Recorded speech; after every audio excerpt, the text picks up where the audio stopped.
Evapotranspiration is really a big part of agriculture and what we deal with every day. But I think there is a big misunderstanding out there about what evapotranspiration is.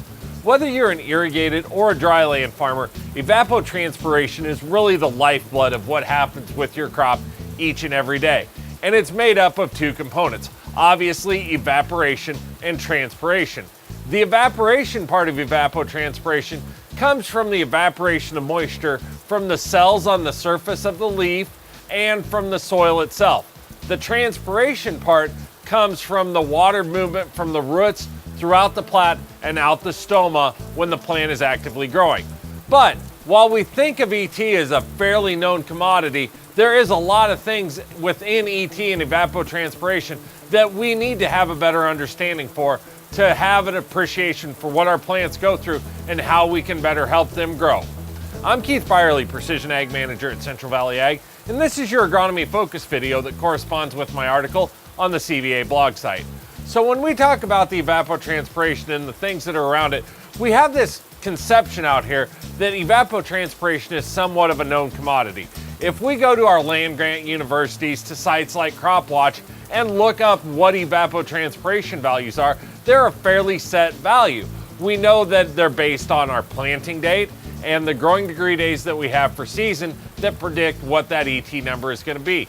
And that number has been gospel for a lot of years. It's a fairly known thing that we're comfortable with. But I can tell you that my experience in the last 5 years with moisture probes, and really the breadth of 20 years experience out in the field with scouting itself, has told me that ET really isn't that clear set of a value. It fluctuates a lot on a day in and day out basis, and for some soils that's not a big deal. But for other soils, like light textured soils that have fairly low water holding capacity, it can be a world of difference on a day in and day out basis. So let's break the two pieces down. When we talk about the transpiration, we really feel like that's the more known commodity of the ET equation. It's, again, as I said before, influenced by the growth stage of the plant. But when we have a year like this year, where we've had really exceptional heat and a lot of growing degree accumulation early on in the season, what is traditionally known as a time frame that we're going through or just gone through here, that we should be using around 10 to 15 hundredths a day of moisture, we've seen a lot of days that being 18 to 25 hundredths of moisture going out of the plants. Back to the conversation that we had last week about those suckers and all the extra energy that our plant is making and all the extra transpiration and the conversion of sunlight to sugars that are going on out there. When those stoma are open, we're transpiring water. That's just the way it is, and that's really the way we want it to be, because that transpiration is the sign of a healthy plant. So, as weather changes, that transpiration can be affected a lot. The bit more of an up and down commodity that we think of is the evaporation side of things. If we look back to the 15th of June here from just a couple of weeks ago, that day, that Friday afternoon when we were almost 100 degrees outside with a high wind, we had a lot of evaporation happening.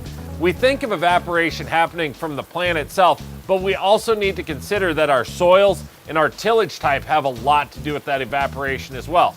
The residue management that we have affects that, but also when we look at our lighter soils, we see heat reflected from that soil back up at the leaf that increases evaporation.